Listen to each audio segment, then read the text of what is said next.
ইতিমধ্যে বাংলাদেশ জাতীয় ফুটবল দলের প্রাথমিক 26 জনের স্কোয়াড ঘোষণা করা হয়েছে। 10 জুন সিঙ্গাপুরের ম্যাচের প্রাথমিক 26 জনের স্কোয়াড ঘোষণা করেছে। তার মধ্যে রয়েছে গোলকিপার হিসেবে 3 জন, তাদের মধ্যে মিতুল মার্মা, মোহাম্মদ সুজন হাসান, মেহেদী হাসান শ্রাবণ।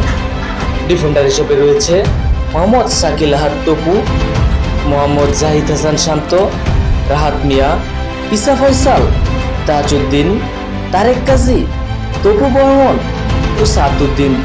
মিডফিল্ডার হিসেবে রয়েছে মোহাম্মদ হৃদয়, সোহেল রানা, মুজিবুর রহমান জনি, শেখ মুরসালিন, জামাল ভুইয়া, হামজা চৌধুরী, সামিদ সোম।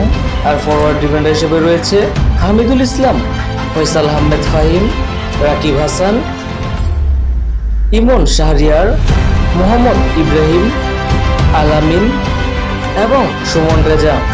ম্যাচটি অনুষ্ঠিত হতে যাচ্ছে 10 জুন। ম্যাচের পরবর্তী আপডেট পেতে আমাদের সাথে যুক্ত থাকুন।